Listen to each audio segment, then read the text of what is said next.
to Dikpu News. On our show today, we have a very intrepid politician with us. Hindustan में educated politicians की कमी है, लेकिन यहाँ पर हमारे पास जिस शख्सियत से आपकी मुलाकात करवा रहे हैं, he is a judicious mix of a politician, a journalist and also a film producer. Sanjay ji, बहुत बहुत शुक्रिया आपका दिक्पू न्यूज़ में. नमस्कार, शुक्रिया. इंटरव्यू तो आपका थोड़ा सा 5-10 मिनट का लेना है, लेकिन अभी जो नई एक्टिविटीज़ जो हुई हैं, जो यहाँ के जो गवर्नर कोश्यारी को लेकर, ये बड़ी हैबिचुअल ऑफेंडर हैं. इस तरह की हरकतें, ये आपने तो शब्द का इस्तेमाल किया है कि हैबिचुअल ऑफेंडर, यही शब्द उनके लिए योग्य है. कोई होते हैं सीरियल किलर्स होते हैं और भी होते हैं, उसमें वो नहीं बताऊंगा, लेकिन आपका जो शब्द है वो सूट होता है. बार बार महाराष्ट्र के जो प्रमुख आदर्श है उनके खिलाफ, चाहे फिर महात्मा फुले हो, उनकी पत्नी हो, छत्रपति शिवाजी महाराज हो, यहाँ के मराठी लोग हो, उनके बारे में बार बार इस प्रकार की गंदी बयानबाजी करने के बाद भी ये व्यक्ति राजभवन में बैठता है, हमारे संविधान के रखवालदार है. मुझे लगता है ये सबसे बड़ी विडंबना और विटंबना भी है इस देश की, कि पूरा महाराष्ट्र एक आवाज में बोल रहा है कि उनको हटाइए, पदमुक्त करिए, फिर भी केंद्र सरकार मानने को तैयार नहीं.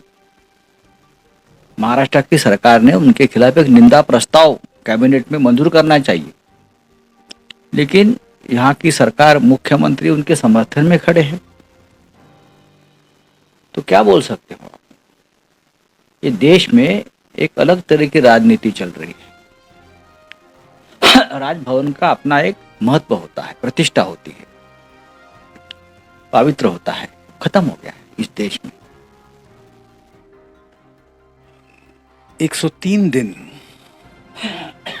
एक रियल पॉलिटिशियन जो जनता की नफ्स समझता हो, खामोशी के साथ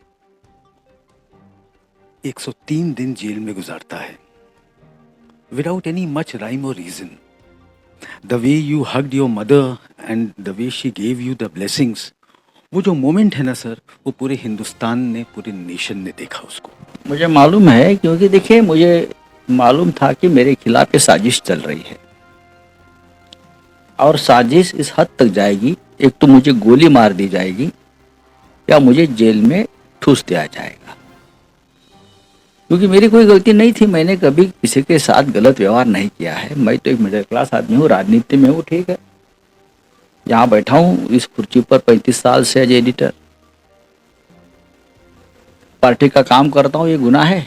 एक सरकार बनाई हमने महाराष्ट्र में जो बीजेपी को दूर रखा, ये हमारा गुनाह है? इस देश में जो तानाशाही चल रही है, डेमोक्रेसी को खत्म करने की, कुचलने की जो बात हो रही है, उसके खिलाफ मैं आवाज उठाता हूँ, यह हमारा गुनाह है. तो इसके लिए हमें कभी ना कभी जेल जाना पड़ेगा या मार दिया जाएगा. जब वो मौका आया, ईडी के लोग घर में घुस गए, जैसे अपने बाप का घर है, पूरा घर ध्वस्त कर दिया. और मैंने उनको पूछा कि आप मुझे अरेस्ट करना है तो अरेस्ट कर लीजिए, ये सब क्यों तमाशा बनाए? आई एम रेडी, आप मुझे अरेस्ट करके लेके जाइए. जब मैं उनके साथ वो मुझे लेके गए तो मुझे मालूम था मुझे अरेस्ट करने जा रहे हैं. तो मैंने मेरे माँ को गले लगाया और मैंने कहा कि ये लड़ाई है. इस देश के बहुत से बच्चे देश के लिए लड़ते हैं, मरते भी हैं, कभी वापस नहीं आते, लेकिन मैं वापस आ जाऊंगा. जी, ऐसे हिंदुस्तान के पॉलिटिशियंस हैं जो अपने प्रदेश की नब्ज समझते हैं.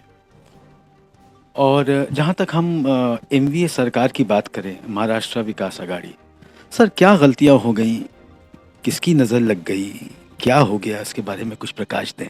नजर तो बीजेपी के ही लग गई, क्योंकि हजम नहीं कर पाए कि सरकार एक बनी है और हमारे 105 का आंकड़ा होने के बावजूद हमें बाहर रखा है. ये सबसे बड़े कांटा जो है उनके दिल. और कांग्रेस, एनसीपी, ये सेक्युलर फोर्सेस के साथ हमने सरकार बनाई और चल रही थी, अच्छी चल रही. तब ये सेंट्रल एजेंसी का दबाव, धमकियां, बंदूकें लगाकर हमारे लोग तोड़ दिए. लोग डर जाते हैं, सब हमारे जैसे नहीं होते. लोग डर जाते हैं, डरने वाले चले गए, भाग गए। लेकिन कुछ लोग भाग गए, उसका मतलब ये नहीं कि पार्टी खत्म हो गई। पार्टी है, पार्टी बढ़ जाएगी और पार्टी फिर सत्ता पे आएगी। तो बीजेपी ने जिस तरह से ये पूरा कांड किया है, पूरे देश ने देखा है। अब यही तेलंगाना में हो रहा है, यही पश्चिम बंगाल में कर रहे थे, यही बिहार में चल रहा था, करने दो। लेकिन महाराष्ट्र में आप देखिए, फिर एक बार हम आएंगे और शिवसेना का मुख्यमंत्री होगा। Very reassuring words from Sanjay Raut जी।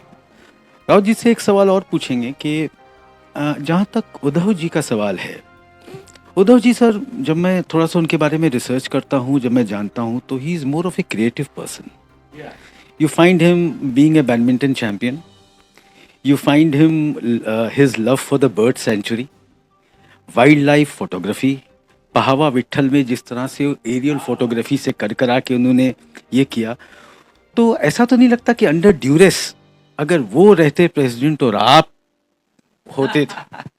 नहीं, मैं तो पार्टी का काम करता हूँ हमेशा। ये मेरे लिए बहुत बड़ा काम है, सामना का, पार्लियामेंट का, 3 पार्टी को संभालना। इसके लिए एक ऐसी शख्सियत की जरूरत थी जिनके बारे में सबके मन में एक आदर और एक भावना ऐसी हो कि हमारा नेता है, हमारा परिवार का मुखिया है। और महाराष्ट्र में और देश में आज भी ठाकरे परिवार का एक महत्व है। उनके घर से, फैमिली से बाला साहब ठाकरे के पुत्र अगर सरकार का नेतृत्व कर रहे हैं तो एक वजन और दबाव बढ़ जाता है। इसलिए सभी ने मिलकर उद्धव जी का नाम चुना है।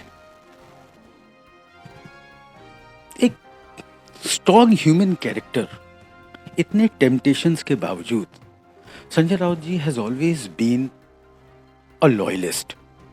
उन्होंने बाला साहेब ठाकरे की आइडियोलॉजी, उनकी सोच को समझ के अपने सिस्टम में इम्बाइब किया है जिस लेवल से, और जिस तरह से वो अपने कन्विक्शन और थॉटफुल नेचर के लिए जाने जाते हैं। मैं बहुत बहुत आपका आभारी हूँ that you have given us this precious time of yours for this interview. Sir, अभी सुप्रीम कोर्ट की एक रूलिंग, अभी कल एक सुप्रीम कोर्ट में प्रशांत भूषण को लेके, वो अरुण गोविल साहब के ऊपर जो, हाँ सर, 1 डे या 85 केडर के IAS, 1 डे में वॉलेंट्री रिटायरमेंट, 1 डे में papers clear, on the nod of the president he is elected as the CEC। ये सब क्या हो रहा है सर? यही तो हो रहा है, इसलिए तो हमारे जैसे लोग आवाज उठा रहे हैं और हमें जेल में ठूस रहा है ना। लेकिन आज सुप्रीम कोर्ट ने, चीफ जस्टिस ने उस बारे में जो संज्ञान लिया है, और पूरा देश सुप्रीम कोर्ट में जो चल रहा है वो देख रहा है, वो सुन रहा है। और यही बड़ी बात है डेमोक्रेसी की हमारी। सभी लोगों का जमीर मरा नहीं है, कुछ लोगों का जिंदा है। वो चाहे न्यायालय में हो, चाहे प्रशासन में हो, चाहे राजनीति में हो, हमारे देश को और देश की डेमोक्रेसी को यही लोग जिंदा रखेंगे। जहाँ तक हम बात करें हिंदुत्व की, Hindutva has 2 definitions. One is the definition which is given by the BJP. The other definition of Hindutva हम जानने की कोशिश करेंगे फ्रॉम द आइडियोलॉजी ऑफ ए शिव सैनिक। What is it? देखिए, हिंदुत्व की अगर हम बात करते हैं तो हिंदुत्व का मतलब ये नहीं कि किसी और जात और धर्म से आप नफरत करो। अगर ऐसा हिंदुत्व हम लोग 1947 में लाकर देश बनाते तो पाकिस्तान की हालत क्या है आज? धर्म के आधार पर एक राष्ट्र बन गया, क्या हालत आप देख लीजिए। इस देश में, इस विश्व में कोई भी देश टिका नहीं है या आगे बढ़ा है जो धर्म के आधार पर बना है। धर्म आस्था का विषय है, वो रहेगा, श्रद्धा का विषय है, रहेगा, रहना भी चाहिए। अपने अपने धर्म का पालन करो, लेकिन सबसे ऊपर राष्ट्र आता है, नेशन आता है। बाला साहब ठाकरे की हिंदुत्व की यही डेफिनेशन थी हमेशा। बाला साहब ठाकरे ने एक बार कहा था कि मुझे वो मुसलमान मंजूर नहीं इस देश में जो क्रिकेट मैच में हिंदुस्तान हारने के बाद यहाँ पटाखे बजाते हैं या पाकिस्तान जीतने के बाद यहाँ मिठाई बांटते हैं। मेरा झगड़ा ऐसे लोगों से है जो यहाँ इस देश की मिट्टी में रहते हैं, इस देश का खून मातृभूमि मानते हैं, वो सब हमारे हैं। और इस प्रकार की लोग सभी जाति और धर्म में होते हैं, ऐसा नहीं। तो हिंदुत्व की व्याख्या हमारी ये है कि हम सब मिलकर देश बनाए और आगे बढ़े। 2014 से जब से बीजेपी आई, बीजेपी का जो हम लोग ने एज ए जर्नलिस्ट जो ऑब्जर्व किया, वो ये देखा कि हिंदुस्तान के मुसलमानों को इररिलेवेंट कर दिया। इररिलेवेंट इन द सेंस कि उनसे कुछ कहा नहीं, शुरू में डराया, लिंचिंग को लेकर डराया। इट ऑल स्टार्टेड विद गांव रक्षक ट्रीटमेंट, जहाँ पे मुसलमान डरने के बाद उनको इररिलेवेंट कर दिया। और अभी आप देखिए कि मुस्लिम रिप्रेजेंटेशन चाहे वो जो भी हाउसेस हैं उसमें नहीं है। तो do you think that is this right on their part? कोई समर्थन नहीं करेगा, लेकिन उसके लिए मुसलमान नेता भी जिम्मेदार है। अचानक से मुसलमान नेता पैदा होते हैं, वही अपने लोगों को ज्यादा डराते हैं। मुसलमान भी देश के लिए लड़ने वाली कौम है। स्वतंत्रता संग्राम में का अगर आप इतिहास देखें तो अंग्रेजों के खिलाफ लड़ने वाले, मरने वाले हिंदुओं के साथ मुसलमान है, आदिवासी है, और भी लोग हैं। लेकिन ये इतिहास मुसलमान लोग भूल गए हैं। और कुछ नेता ऐसे ही मुसलमान समाज में बने हैं जो उनको सिर्फ वोट बैंक पॉलिटिक्स के लिए ही इस्तेमाल करते हैं। जब ये बंद हो जाएगा, इसलिए तो एक बार बाला साहब ठाकरे जी ने एक बयान दिया था, विवाद हुआ था। बाला साहब ने कहा था उस वक्त कि मुसलमान सिर्फ वोट बैंक की राजनीति के लिए इस्तेमाल किया जाता है। बड़े बड़े नेता सिर्फ वोट बैंक दृष्टि से दिखते हैं। अगर मुसलमान का वोट का अधिकार छीन लिया तो एक भी नेता उनकी तरफ नहीं देखेगा। ये बंद होना चाहिए। मुसलमान भी इस देश के नागरिक है। इस नागरिक होने के नाते जो अधिकार, जो हक सबको मिलता है, उनको मिलना चाहिए। आप अपने आप को माइनॉरिटी मत समझिए। माइनॉरिटी वगैरह कोई चीज नहीं है इस देश में, हम सब एक है। ये बाला साहब की भूमिका रही। माइनॉरिटी मेजॉरिटी नहीं, हम सब एक मुट्ठी है हमारी, तो ये देश मजबूत बनेगा। ये बाला साहब का कहना था हमेशा, लेकिन उसको बहुत लोगों ने गलत तरीके से सामने लाया। अभी भारत जोड़ो एक मूवमेंट पैन इंडिया चल रहा है, जिसमें राहुल गांधी जी अलग अलग जगह पे जाते हैं। यहाँ भी आए, विजिट आए। He was joined by Aditya Thackeray और उनके साथ भी रहे। भारत जोड़ो के बारे में आपकी क्या राय है? और do you think that this will create some change? ये कुछ ये जिस तरह से राहुल गांधी जिस तरह से पूरे देश भ्रमण पर निकला है, हजारों किलोमीटर, 30,000 किलोमीटर से भी ज्यादा चल रहे हैं, पूरा देश में जाएंगे। ये आसान नहीं है। एक युवा नेता पैदल देश की यात्रा कर रहे। महात्मा गांधी के बाद ये दूसरा गांधी है जो पैदल जाकर लोगों से मिल रहा है, लोगों की भावना समझ रही है। राजनीति में क्या होगा मुझे पता नहीं, लेकिन राहुल गांधी के बारे में जो परसेप्शन बीजेपी ने तैयार किया था वो खत्म हो गया। अब लोग कहने लगे हमारा राहुल, हम राहुल के साथ है। राहुल इस देश में जो नफरत का जहर फैला गया था उसको मिटाना चाहता है। राहुल देश की आत्मा की बात करता है।